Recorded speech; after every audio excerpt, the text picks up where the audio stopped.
পানবজাৰ আৰক্ষীৰ জিম্মাত আন এজন আলোচনাপন্থী আলফা নেতা জিতেন দত্ত।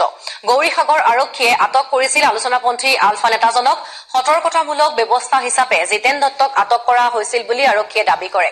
অৱশ্যে এই পৰ্যন্ত গ্ৰেপ্তাৰ কৰা নাই আলফা নেতা জিতেন দত্তক। পানবজাৰ থানালৈ অনাৰ লগে লগে জিতেন দত্তৰ একাংশ সমৰ্থকে অসম পুলিচ মুৰ্দাবাদ, অসম চৰকাৰ মুৰ্দাবাদ ধ্বনি দিয়ে। ইয়াৰ পিছতে প্ৰৰোচনামূলক বক্তব্য ৰখাৰ অভিযোগত গ্ৰেপ্তাৰ কৰা আলোচনাপন্থী আলফা নেতা মৃণাল হাজৰিকাক ন্যায়িক জিম্মালৈ প্ৰেৰণ কৰিছে আদালতে। লক্ষণীয়ভাৱে বাৰম্বাৰ প্ৰৰোচনামূলক বক্তব্য ৰাখি অহা বা মন্তব্য কৰি অহা বিধায়ক শিলাদিত্যদেৱ আৰু উগ্ৰ বঙালী সংগঠনৰ নেতাক কিন্তু এই পৰ্যন্ত গ্ৰেপ্তাৰ কৰা নাই আৰক্ষীয়ে।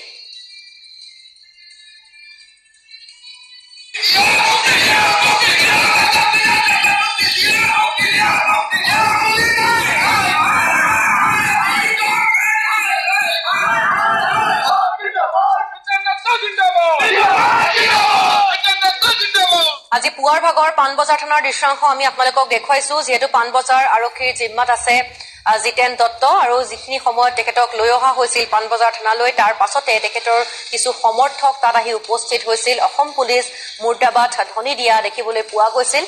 আজি পুৱাৰ ভাগৰ পানবজাৰ থানাত কেনেধৰণৰ এক পৰিস্থিতিৰ সৃষ্টি হৈছিল তাৰ দৃশ্যাংশ আমি আপোনালোকক এয়া দেখুৱাইছো। কালিৰ দিনটোতে জিতেন দত্তক যিহেতু সোধা পোছাৰ বাবে আৰক্ষীয়ে জিম্মাত লৈছিল আৰু তাৰ পাছত পানবজাৰ থানালৈ লৈ অহা হৈছে।